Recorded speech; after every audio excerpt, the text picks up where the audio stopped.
Hey guys! Ito na nga!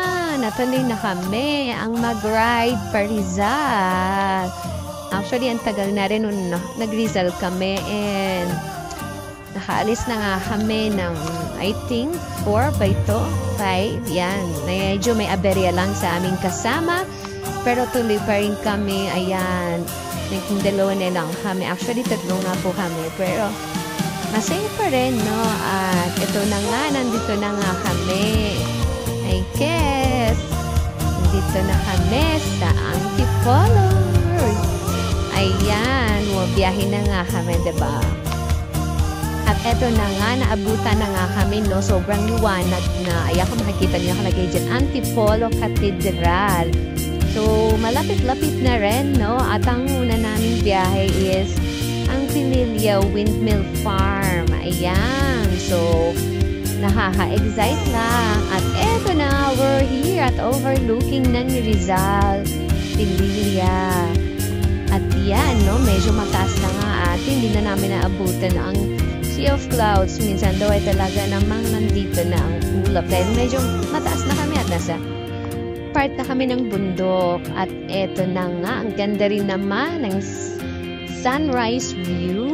Wow! At nag-stop din kami para magpa-picture siya.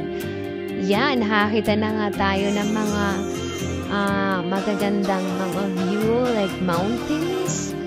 At syempre, ang inaabangan dito is yung makita mo yung kahit isang windmill. Parang sa Bohol, yung makita mo isang chocolate hills. Pero dito makikita mo syempre yung isang windmill at tuloy-tuloy na at alam mo na malapit ka na. Oops, meron palang arc dito at nagpapa-picture muna kami. Stop over muna here sa Morong. Ayan. Uy, ang ganda naman ng mga big bikes. Siyempre, sinabayan namin ito at kinunan ko ng video.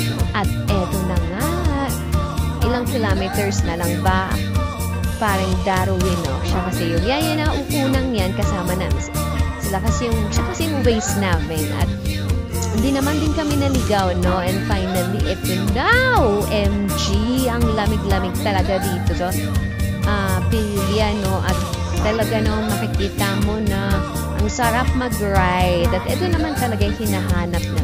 Yan, meron din silang view deck dyan. Pwede kayo mag-picture pero hindi na kami nag-stop over dyan. Ayan, dahil hinahabol din namin yung oras at medyo malayo-layo din ito, no, from Cavite.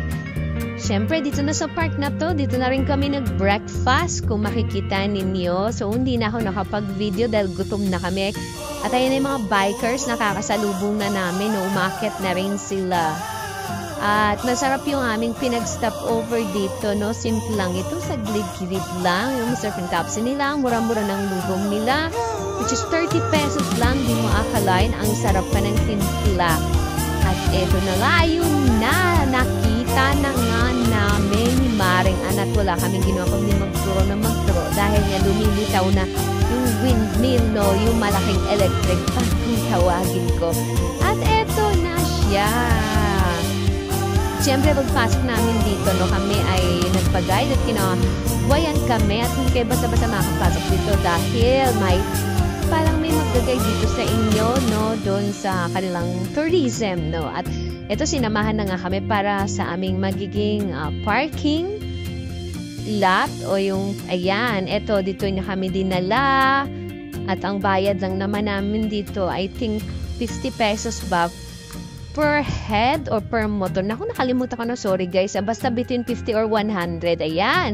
So, wala pang katao-tao at napakaluwag. At dito na nga kami pinag-park. At ayun, napakalapit namin sa isang windmill. At eto na yung pinakamalapitang view kung makikita natin, which is ang malaki at higanteng electric pa ng Rizal. Ayan, so nakakatuwang tignan. Ang daming mga kabataan dito kung titignan natin. And ito, hindi na anda. Actually, ito yung malapit sa amin. Nalulungkot nga kami kasi ginagawa pala yun.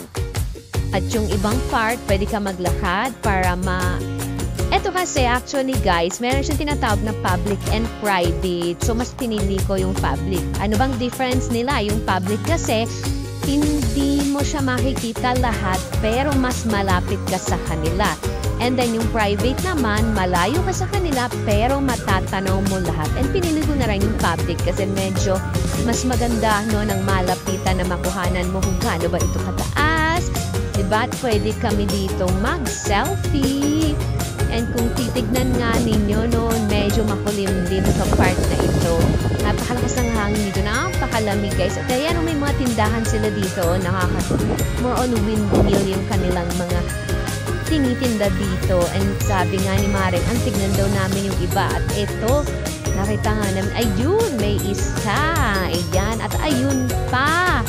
Grabe, nakakatuwa. Ang dami-dami nila. Nakakatuwa dito mga bikers at mga kapitan. At ito ang pinakamaganda. Ayan.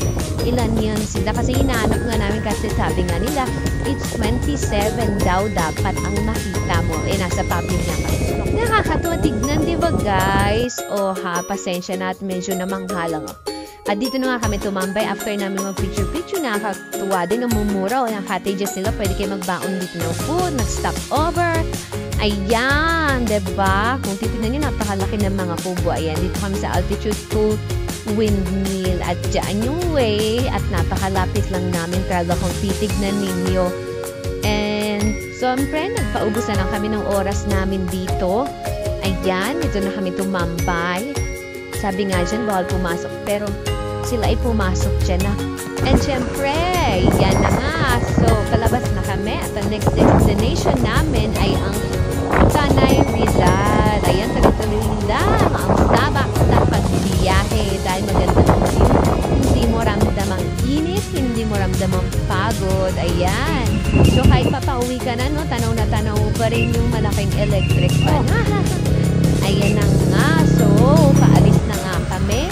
At syempre, at eto, iyan, may nakasalubong na naman kami mga siklista grupo, no? Nakakatuwa, no? Parang natin lang nakakasalubong yung mga riders, bikers, and ayan na nga. So, biyahe lang. Tuloy-tuloy lang tayo sa pag-video para meron din kayo mga ideas, lalo na dun sa mga gusto dito. Kahit ito ay marami nang nakakarating, no? At nakakatuwa nga dahil kakaiba naman, no? Ang mga view na aming nakikita. Ayan. So, hindi pa rin kami nilulubayan ang mga windmill kahit saan. Dahil malapit na kami. Ayun, tubo ang ganda, diba? Ayan na nga. So, parang naliligaw na kami. Iisip nga ni paring Darwin kung tama yung aming way. Since wala po kasing signal dito, no? Ang hirap. Ayan. So, mukhang tama na itong way namin. Dire-diretso lang. Ayan, diba? Meron na namang windmill. At eto na. Ito yung mga nawawal ng windmill. At nakita na namin sila. Nandito na sa bundukan, sa kabilang side. Diba? Nakakatuwa. Nakaka-good vibes na pag nakita mo sila. Sorry, ha? Kasi ang tagal ko na rin nakita ito dati. Hindi ko lang kita na malapitan. Pero ito, tanaw na tanaw mo. At ang dami pala nila. Akala ko mga isa lang to, dalawa, ganito, diba? Laking bagay, no? Ang galing ng taga Rizal talaga na. Dahil daw wala pa rin sila itong mga Meralco. At ito ang nagiging source nila, no? Para mag-provide sa kanila ng kuryente. Ayan. So, nakakatuwa pa rin, oh. Ang ganda-ganda. At talaga namang malaking bagay ito, no? Para sa